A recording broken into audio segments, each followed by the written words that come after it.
एक छोटा सा रात्रि क्लास है 16/11/68।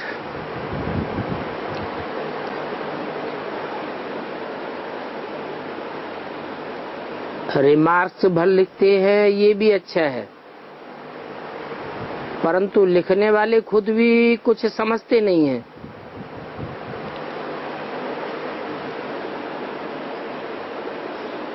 कुछ अभी देरी देखने में आ रही है। बच्चे बड़ा आदमी देखें, हाँ हो जाते हैं, क्योंकि पूरा समझाते नहीं है।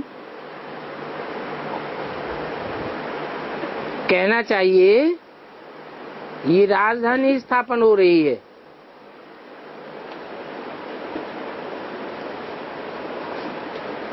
ऐसी राजधानी स्थापन हो रही है जहां जज आदि नहीं होते हैं, वकीलों की दरकार ही नहीं, क्योंकि वहां पाप नहीं होते हैं।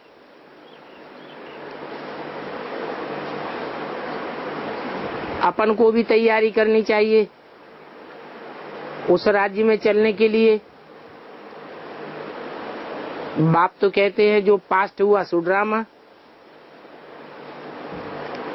बच्चे भी सर्विस करते रहते हैं,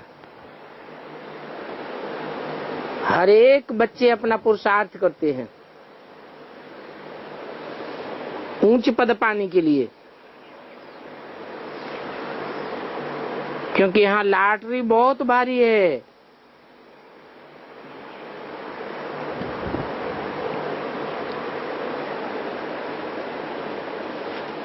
ऊंच ते ऊंच पद है लक्ष्मी नारायण का।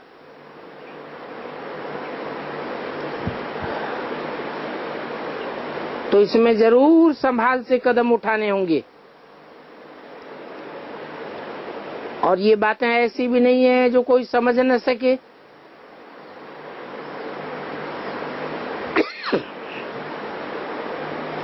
समझ सकते हैं क्या पद पावेंगे, क्योंकि ये बेहद के बाप का स्कूल है। कोई स्कूल में 50, कोई में 100 स्टूडेंट होंगे, तो समझते होंगे 5-7 नंबर नहीं तो 15-20 नंबर तो हमारा आ ही जाएगा।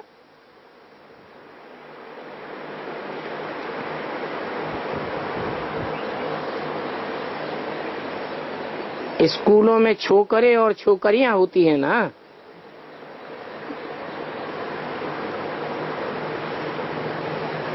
ये अक्षर भी राइट है,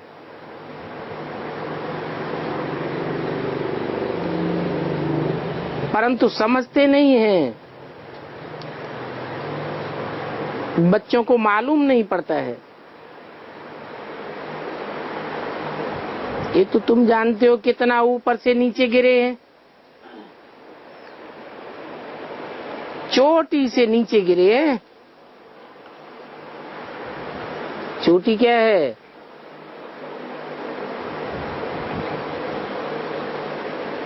चोटी है स्वर्णिम संगम युग, जहाँ हम पहले ऊंचे थे, ऊंचे ब्राह्मण चोटी थे।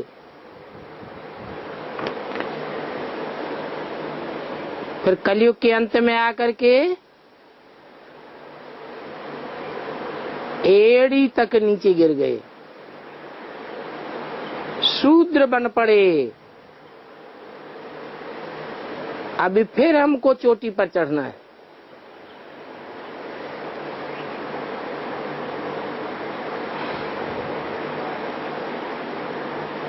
पहाड़ की चोटी होती है ना,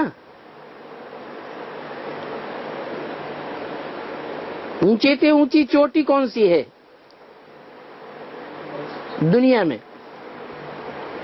उसका नाम है एवरेस्ट। एवरेस्ट एकदम पूर्वी सभ्यता को याद दिलाने वाली है।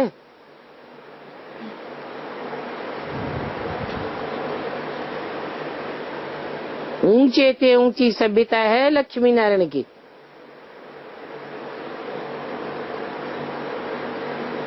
फिर बहुत ऊंच पद से बहुत नीचे गिरते हैं।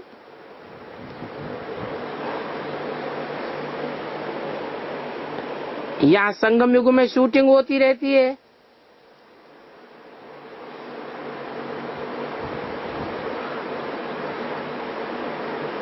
तो यहाँ बाप के सामने छुपाने की कोई बात नहीं है। प्रैक्टिकल बातें हैं।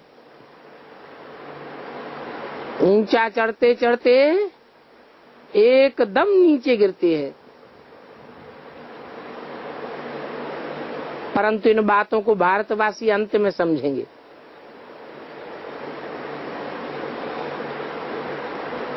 जब सुनेंगे इनका राज्य स्थापन हो रहा है। किनका राज्य है? लक्ष्मी नारायण का। सीढ़ी में भी दिखाया है, ऊंचे थे ऊंचे। फिर सीढ़ी में नीचे उतरते उतरते नीचे पट्ट में आकर पड़े हैं। कौन?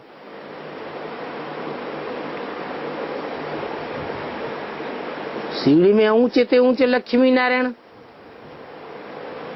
फिर कलयुग अंत में सीढ़ी में नीचे गिरे हैं। कौन?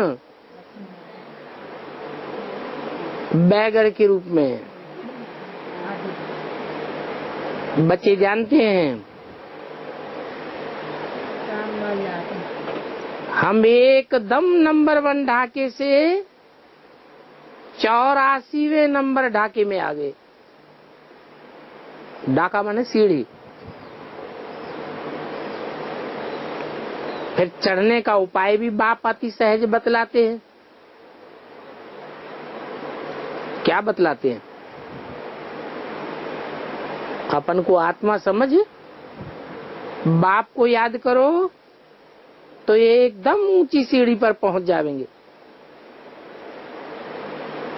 सन्यासी तो कहते हैं भक्ति करेंगे, जप तप आदि करेंगे तो हम ऊपर चढ़ेंगे, परंतु चढ़ तो नहीं सकते, क्योंकि उनके ज्ञान और योग के पंख ही टूटे हुए हैं। ज्ञान तो है ही नहीं, क्योंकि ज्ञान तो एक बाप से आता है। और जब ज्ञान ही नहीं है, जानकारी ही नहीं है, पहचान ही नहीं है, तो योग किससे लगावेंगे? तो उनके तो ज्ञान और योग के पंख टूटे हुए हैं। किनके? सन्यासियों के। बाहर की दुनिया के सन्यासियों के या अंदर की दुनिया के सन्यासियों के भी पंख टूटे हुए हैं। अंदर की दुनिया के सन्यासी कौन है? बीके में सफेद कपड़े वाले सन्यासी। सन्यासी तो अनेक प्रकार के बाने धारण करते हैं। कोई लाल कपड़े पहनते हैं, कोई पीले कपड़े पहनते हैं, कोई काले कपड़े पहनते हैं। ब्राह्मणों की दुनिया में है सफेद कपड़े वाले सन्यासी। वो न ज्ञान को जानते, न ज्ञान दाता को जानते, और पहचान न होने के कारण बाप को याद भी नहीं कर सकते।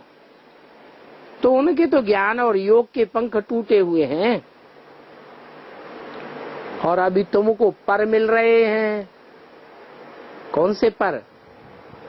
ज्ञान योग के पंख मिल रहे हैं ऊंचा उड़ने के लिए। परंतु माया ऐसा भुलाई देती है जो हम ऊपर चढ़ के घर जा ही नहीं सकते।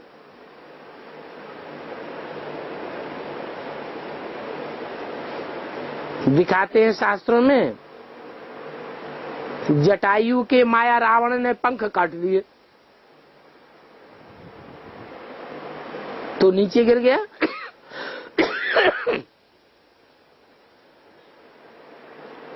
बाप कहते हैं माया से बड़ी संभाल रखो। बाकी मनुष्य जो कहते हैं कि अभी 40,000 वर्ष पड़े हैं, उनसे पूछो अच्छा ये बताओ 40,000 वर्ष के बाद क्या होगा?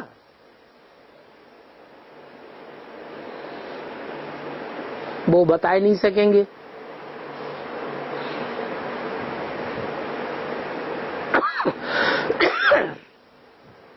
तो समझाना है पुरानी दुनिया खत्म होती है, कलयुग ही खत्म हो जाएगा, फिर हम सब घर जाएंगे। परंतु ये भी बताना है कि 40,000 वर्ष की तो बात किसी को याद नहीं पड़ेगी। तो बच्चों को सर्विस पर ध्यान देना है।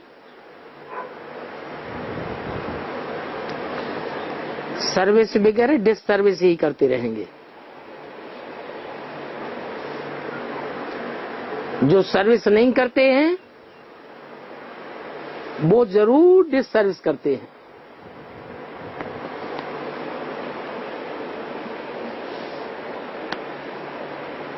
क्या कहा है? सारा दिन में देखना है कि हमने सर्विस की या नहीं की। अगर सारा दिन में कोई सर्विस नहीं की तो कौन सा ठप्पा लग जाएगा? डिस सर्विस करने वाले का ठप्पा लग जाएगा। और इसका नतीजा क्या होगा? फिर पाई पैसे का पद पालेंगे। तो बाप कहते हैं जितना पुरुषार्थ करेंगे उतना पद मिलेगा। कोई महारथी होते हैं, कोई प्याजे होते हैं, परंतु पुरुषार्थ तो पूरा करना है ना। अगर मान लो इस हालत में हम मर जावें तो क्या पद पावेंगे? बाप तो अटकल पर बता सकते हैं, बाकी ये तो जानते हो कि घर तो सभी को जाना है। सारा मदार तो पढ़ाई पर है, परंतु घर जरूर जाना है हिसाब किताब चुकतू करके। चाहे तो याद की यात्रा से हिसाब किताब चुकतू करो, चाहे तो कर्म भोग से चुकतू करो, चाहे तो धर्मराज की सजाओं से चुकतू करो। हिसाब किताब चुकतू करके घर जरूर जाना पड़ेगा। तो अभी सभी का जमा होता है नंबरवार पुरुषार्थ अनुसार।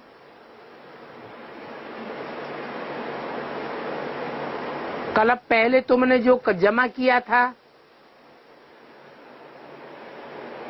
वो आधा कल्प तुमने खा लिया, फिर खाता शुरू हुआ।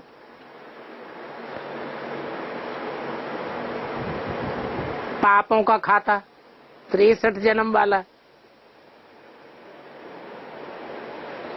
रावण राज्य में पाप बनते हैं ना, तो अभी पुरुषार्थ करके याद की यात्रा से अपने पाप भस्म करने हैं, फिर ऐसा ही पद पावेंगे। बाकी जाना है भरतू हो करके।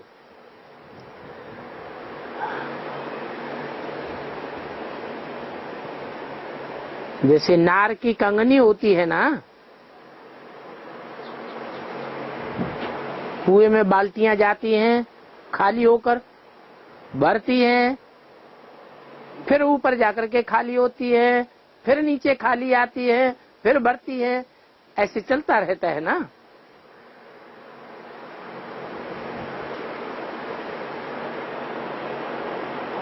तो तुम्हारा भी ऐसे है। ये चक्र ऐसे ही फिरता रहता है, खाली होता है फिर भरतू होता है। तो परम धाम से तुम भरतू होकर के आते हो। जो भी आत्माएं परम धाम से आवेंगी, खाली आवेंगी या भरतू होकर आवेंगी? भरतू होकर आवेंगी। तो भरतू होने के लिए बाप ज्ञान सागर से योग लगाना होता है।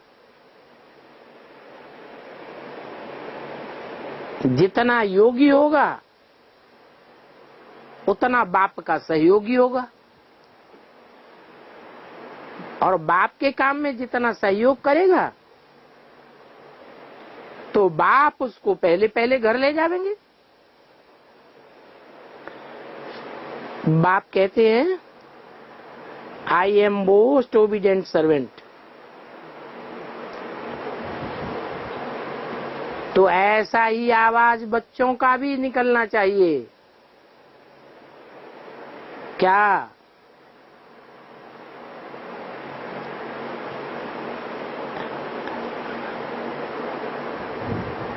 कि दुनिया वाले कहें कि बहुत अच्छा ईश्वरीय सेवाधारी है, तो हम भी ओबीडिएंट सर्वेंट बन करके हर एक के कल्याण के लिए युक्तियां रचते हैं। अच्छा, मीठे मीठे बच्चों को रूहानी बाप दादा का याद प्यार, गुड नाइट और नमस्ते। और एक अगला रात्रि क्लास है 18/11/68।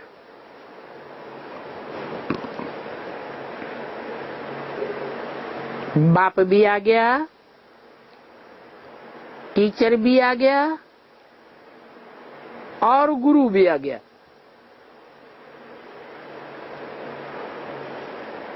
ऐसे नहीं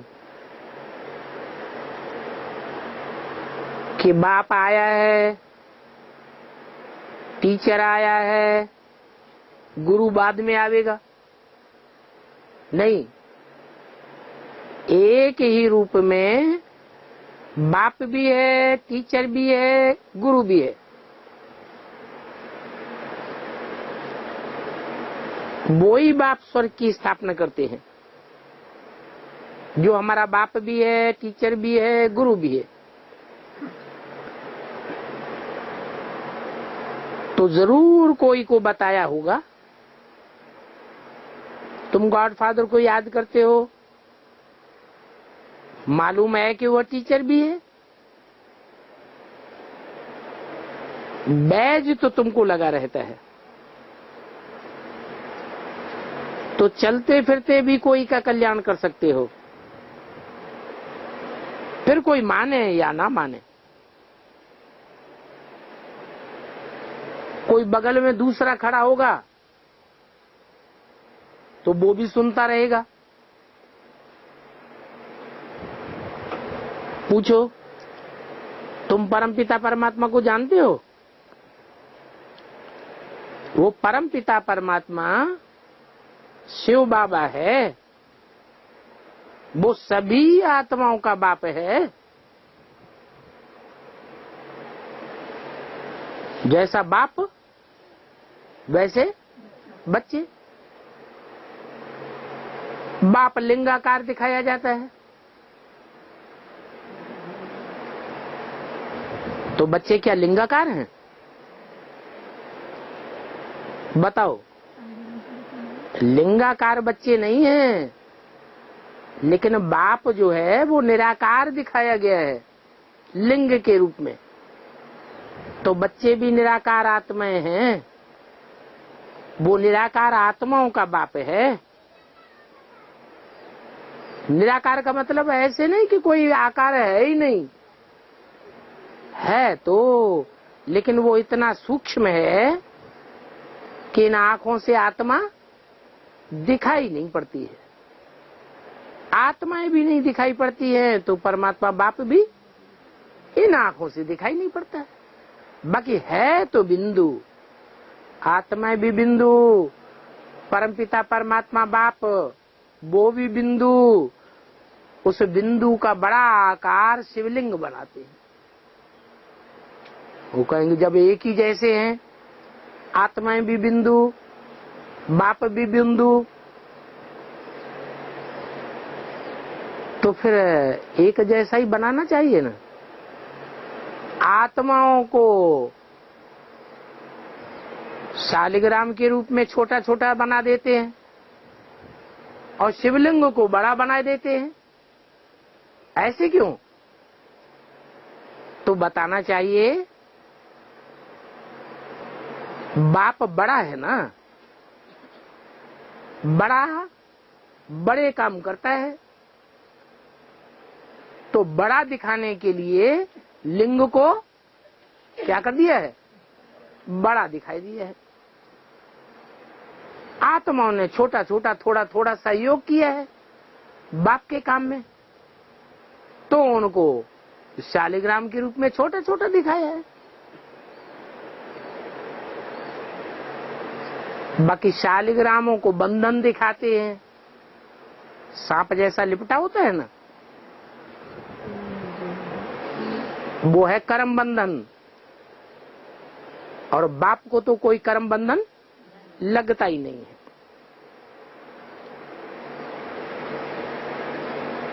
तो सभी आत्माओं का वो बाप है, जरूर कब आया होगा और आकर के आत्मा रूपी शालिग्रामों को वर्षा दिया होगा। आया है तो उसकी यादगार है शिव जयंती, परंतु शिव जयंती नहीं कहते हैं भक्ति मार्ग में। क्या कहते हैं? महाशिवरात्रि कहते हैं। तो क्या रात्रि में आया? रात्रि में नहीं आया, लेकिन अज्ञान को रात्रि कहा जाता है।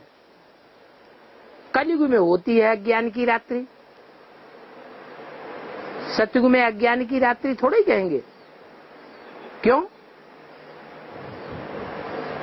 देवता ज्ञानी होते हैं क्या? देवताओं के अंदर ज्ञान होता है? सतयुग में ज्ञान नहीं होता है, लेकिन उनको ये तो ज्ञान होता है कि हम ज्योति बिंदु आत्मा है। तो ये है बड़े से बड़ा ज्ञान, उनके प्रैक्टिकल जीवन में समाया हुआ है। हम आत्मा हैं, देवताएं आत्माभिमानी होती हैं। तो जो आत्माएं सतयुग में आत्माभिमानी हैं, तो उनको दिन में कहें या रात में कहें? ज्ञान की रोशनी में है या ज्ञान की रात में है? देवताएं दिन में है, सतयुग में होता है दिन, वहां तो शिव बाबा को आने की दरकार नहीं। तो शिव बाबा कलयुग के अंत में आते हैं, जब आत्माएं अपने स्वरूप को बिल्कुल भूल जाती हैं। याद ही नहीं रहता कि हम ज्योति बिंदु साफ समझते हैं कि हम तो शरीर हैं, हम तो देह है। कोई से भी पूछो तुम कौन हो, तो बतावेंगे हम डॉक्टर हैं, बतावेंगे हम बूढ़ा हूं, बतावेंगे हम नौजवान हूं, हम औरत हूं, देह का बता देवेंगे। जानते ही नहीं कि देह को चलाने वाली आत्मा है अजर अमर अविनाशी। वो हम आत्मा हैं, तो सब जैसे अज्ञान अंधकार में डूबे हुए हैं। ऐसे अज्ञान अंधकार में जब सारी दुनिया डूब जाती है, तब परमपिता परमात्मा आते हैं। उसको कहते हैं घोर अज्ञान की काली रात, रात्रि के 12 बजे। तो वो सभी आत्माओं का बाप है। जरूर कब आया होगा? कब आया होगा? घोर अज्ञान अंधकार की रात्रि में आया और बच्चों को वर्षा दिया। जरूर बाप वर्षा देते होंगे। और एक बाप से वर्षा नहीं मिलता है, 2 बाप से वर्षा मिलता है। ये तो तुम जानते हो। लौकिक बाप से भी जन्म जन्मांतर वर्षा लेते आए, और ये है पारलौकिक बाप। और अलौकिक बाप से कोई वर्षा नहीं मिलता है, फिर भी तो उनको बाप मानते हैं जरूर, क्योंकि अलौकिक बाप के द्वारा मनुष्य सृष्टि की रचना होती है, बाकी वर्षा नहीं मिलता है। ख्याल करें, जो शिव बाबा से वर्षा मिलता है वो ब्रह्मा से भी मिलता है। ब्रह्मा को भी विश्व की बादशाही मिलती है, लेकिन शिव बाबा आत्माओं को पढ़ाते हैं। है ये नई बात, गीता में कृष्ण का नाम डाल दिया है। अब कृष्ण बच्चा जिसकी पूजा होती है, वो छोटा बच्चा तो टीचर बन करके पढ़ा ही नहीं सकता। छोटा बच्चा कहीं टीचर होता है क्या? कृष्ण को सदैव छोटे बच्चे के रूप में दिखाते हैं,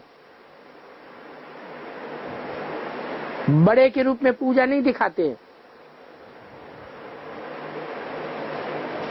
तो ये कोई का भी ख्याल ही नहीं चलता है कि कृष्ण बच्चा भला टीचर कैसे हो सकता है, और जब टीचर ही नहीं हो सकता तो गीता का भगवान कैसे होगा?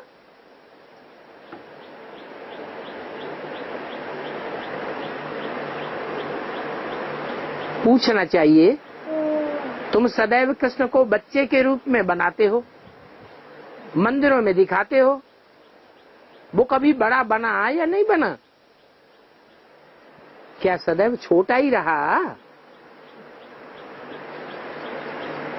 फिर कृष्ण पक्ष और शुक्ल पक्ष भी कहते हैं क्या?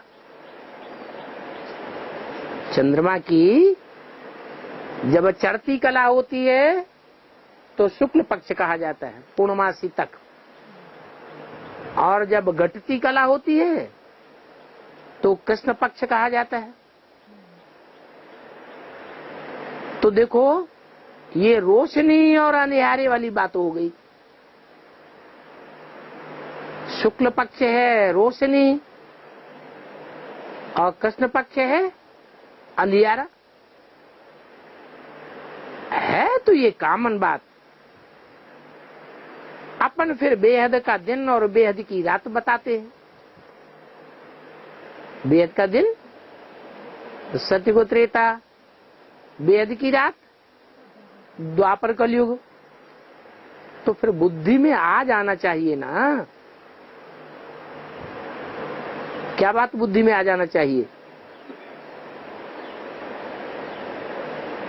है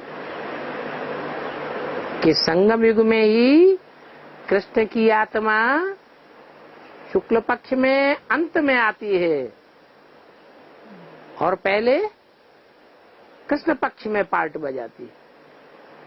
अभी ब्रह्मा की रात कहें या ब्रह्मा का दिन कहें, अभी भी कहेंगे ब्रह्मा की रात, क्योंकि कृष्ण पक्ष है, अंधियारा है। क्यों? अभी हम अंधियारे में हैं या रोशनी में हैं? अंधियारे में हैं। बाप को नहीं पहचाना है? पहचाना तो, लेकिन माया कभी कभी झंपा मार देती है तो अंधियारा हो जाता है। तो पक्का रोशनी में कहें या अंधियारे में कहें, जरूर कहाँ रोशनी में है। माया निश्चय बुद्धि बनाई देती है तो अंधियारे में हुए ना। तो बुद्धि में आना चाहिए कि बाबा हमारा बाबा भी है, टीचर भी है, गुरु भी है। ऐसे बाबा के पास हम जाते हैं रिफ्रेश होने के लिए, अथवा तो यूं कहें कि माया से बचकर के कैसे पुरुषार्थ करना है ये सीखने के लिए जाते हैं बाप के पास। यहाँ माया उतना नहीं सतावेगी। कहाँ? बाबा के पास माया उतना नहीं सतावेगी जितना घर में सतावेगी, बाहर की दुनिया में सतावेगी। वास्तव में ये बाबा का स्थान स्वर्ग से भी ऊंचा है। बाबा का स्थान कौन सा है और कब होता है? बाबा का स्थान होता ही है पुरुषोत्तम संगम युग पर। तो पुरुषोत्तम संगम युग जैसे ऊंचा है, वैसे बाबा का ये स्थान भी ऊंचा है, जिसे कहते हैं मधुबन।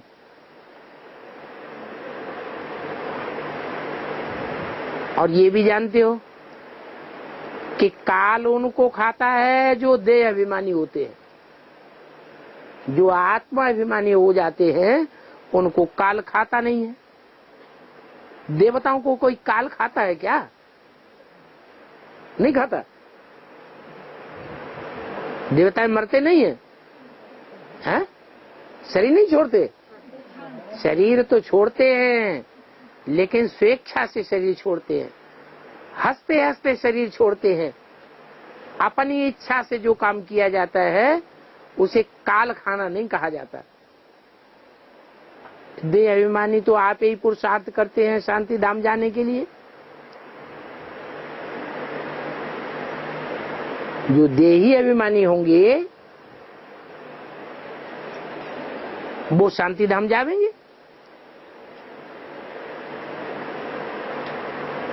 तो देही अभिमानी बनकर के जो शांति धाम जावेंगे अपने पुरुषार्थ से, उनके लिए ऐसे नहीं कहेंगे काल खा गया।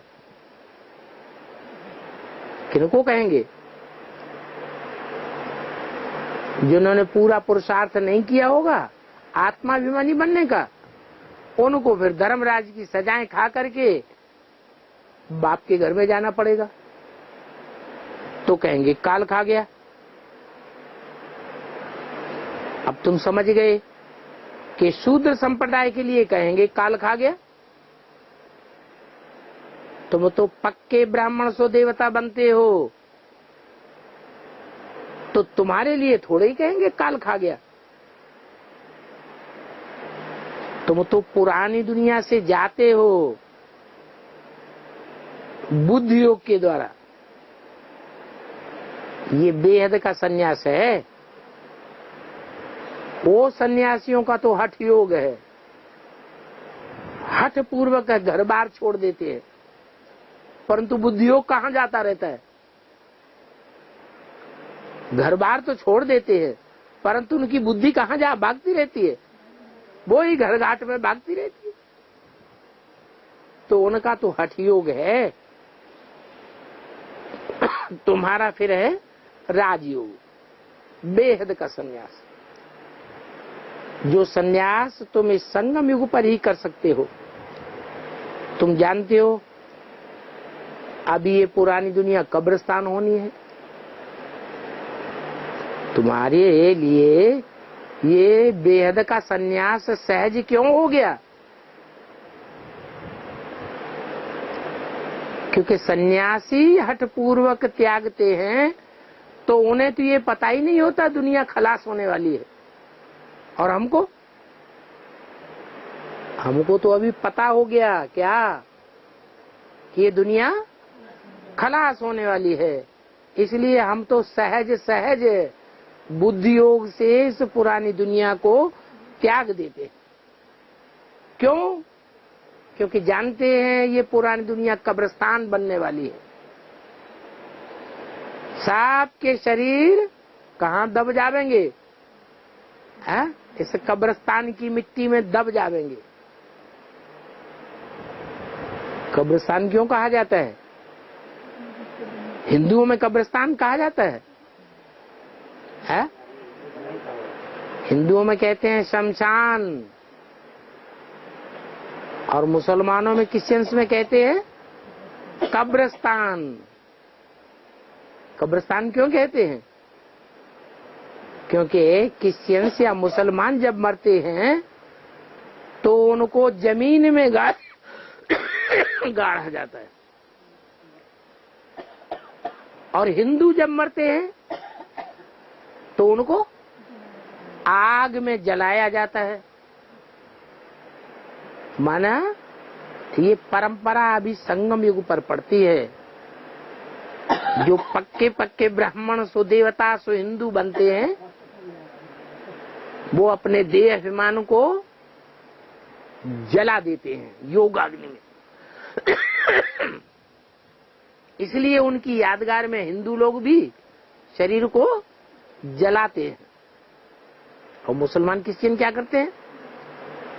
उनका देह अभिमान खत्म ही नहीं होता, उनका देहभान रह जाता है। पूरा पुरुषार्थ नहीं करते हैं क्योंकि बाप को पूरा पहचानते नहीं है।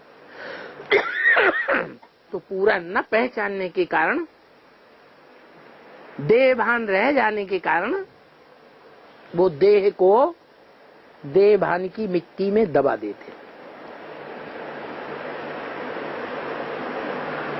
तो देखो भक्ति मार्ग में कितनी वंडरफुल यादगारें बनी हुई है। त्रिमूर्ति में भी तुम जानते हो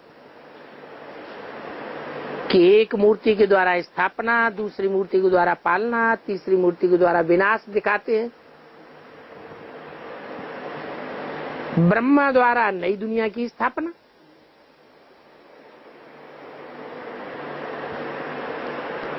शंकर द्वारा पुरानी दुनिया का विनाश।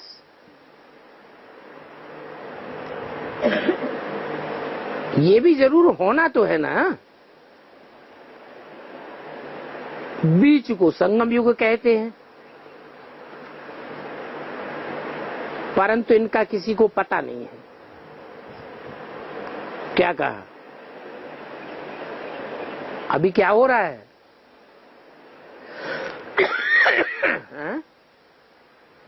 अभी स्थापना हो रही है या विनाश शुरू हो चुका है? हाँ?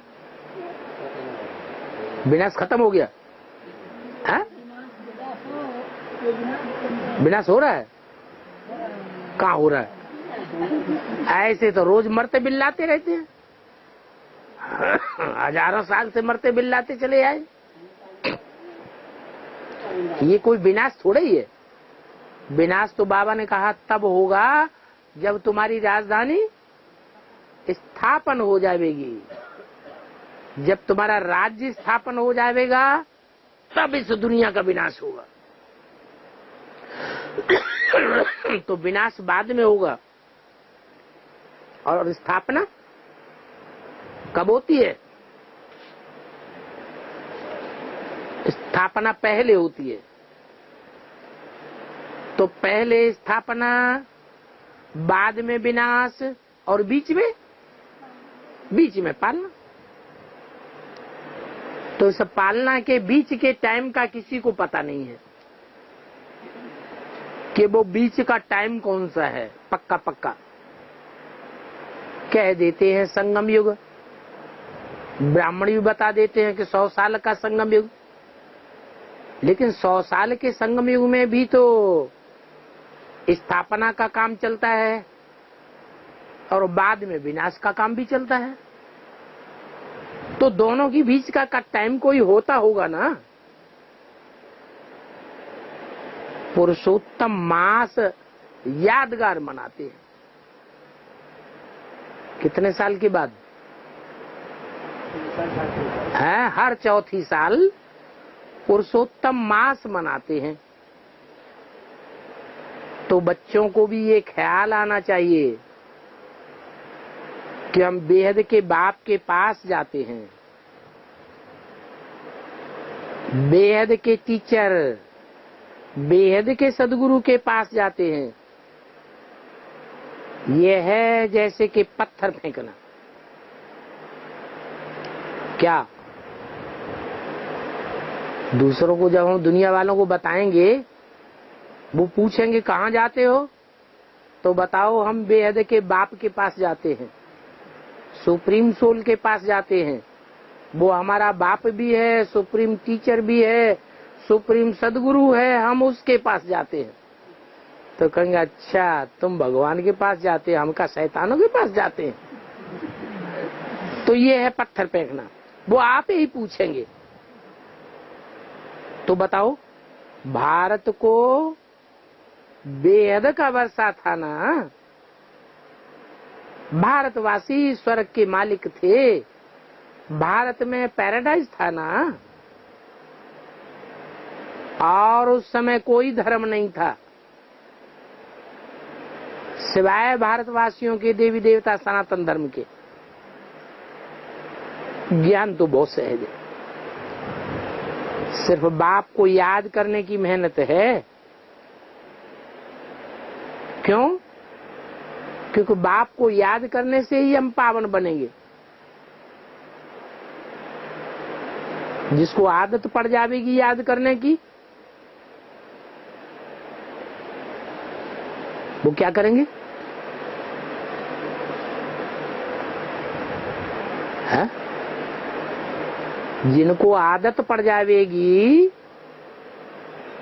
याद करने की, वो धंधा ही यह करेंगे, याद करेंगे और दूसरों को याद करावेंगे। घूमते फिरते ट्रेन में जाते भी उनका एक ही धंधा होगा, क्या? दूसरों को बाप की याद कराना और खुद याद में रहना। तो तुम्हारे पास चित्र तो जरूर समझाने के लिए रहना चाहिए। तुम बच्चों के पास 10-5 बैज जेब में पड़े हुए हों, कोई भी अच्छा आदमी समझने वाला मिले तो थोड़ा समझाओ और बैज उसके हाथ में दे दो। बोलो, इसका हम कोई पैसा नहीं लेते हैं आपसे, ये हमारी सच्ची गीता है। बैज क्या है? ये हमारी सच्ची गीता है। जो गीता तुम द्वापर युग से पढ़ते चले आए हो, जबकि द्वापर युग से वाम मार्ग शुरू हुआ है। वाम मार्ग माने बाएं हाथ को जाने वाला मार्ग। बायां हाथ अच्छा होता है या दायां हाथ अच्छा होता है? ये दायां हाथ अच्छा होता है या बायां हाथ अच्छा होता है? दायां हाथ से दान धर्म आदि करते हैं। वाम मार्ग, बायां हाथ कचरा आदि साफ करने में लगाया जाता है।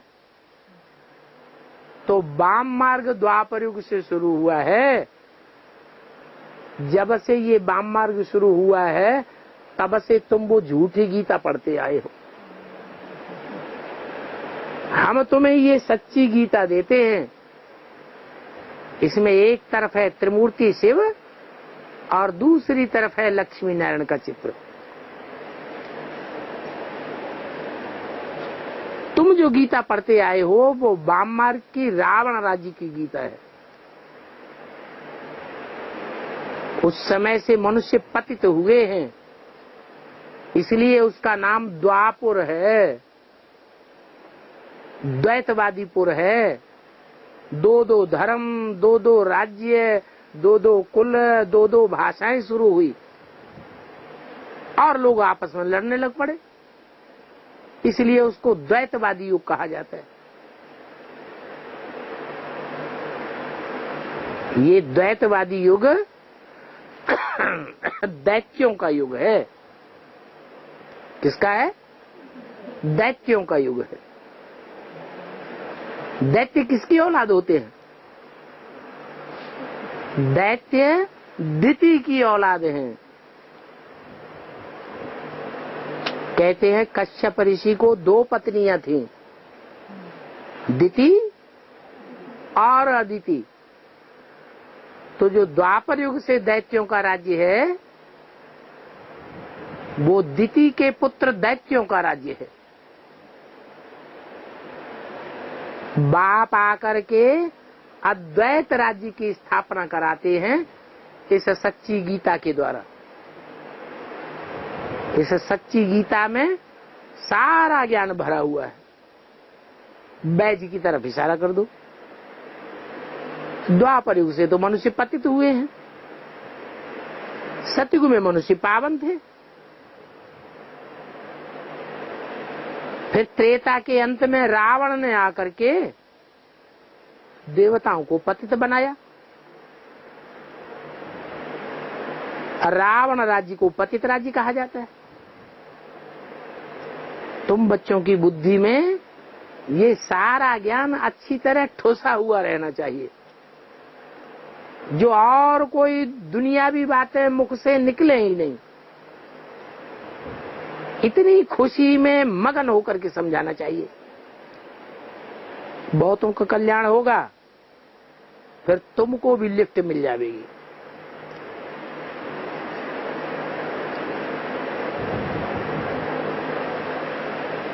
जैसे बच्चों का पार्क होता है ना,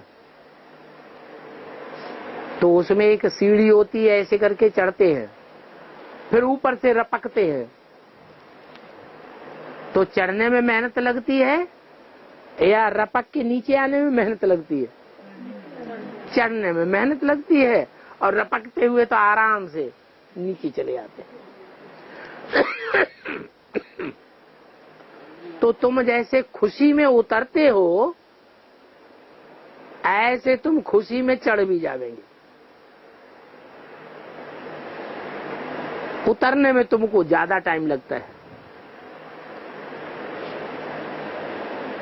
कोई कहते हैं हम भूल जाता हूं। अच्छा, बाप को भूल जाते हो? टीचर को तो याद करो। टीचर ने तुमको क्या क्या पढ़ाया, क्या क्या सुनाया? स्टूडेंट हो ना, टीचर को याद करो। अच्छा, सदगुरु को याद करो। परंतु माया ऐसी हड़खड़ है जो तीनों को भुला देती है, कितनी बलवान है। बाप भूल जाता है तो टीचर और गुरु भी भूल जाता है। तो ये भी अलौकिक कर्तव्य समझना चाहिए। कोई को बाप का मैसेज देंगे, क्योंकि तुम सब पैगंबर हो, बाप का पैगाम देते हो। मन मना भव, बाप और वर्ष को याद करो। बाप एक ही पैगाम देने आए हैं। क्या क्या पैगाम देने आए हैं? हाँ? बाप एक ही पैगाम देने आए हैं कि मैं आया हूँ पतित दुनिया को पावन बनाने के लिए। अब मुझे याद करो।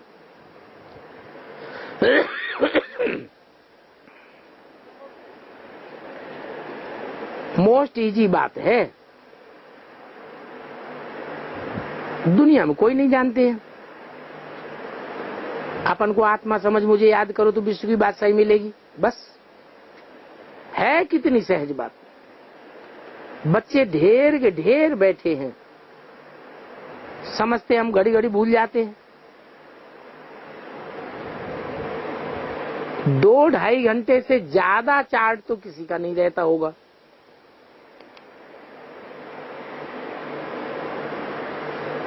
पूछते हैं तो कहते हैं हम तो सदैव याद करता हूं, हम तो हूं ही बाप का बच्चा। बाप को याद करने से स्वर्ग का वर्षा मिलता है।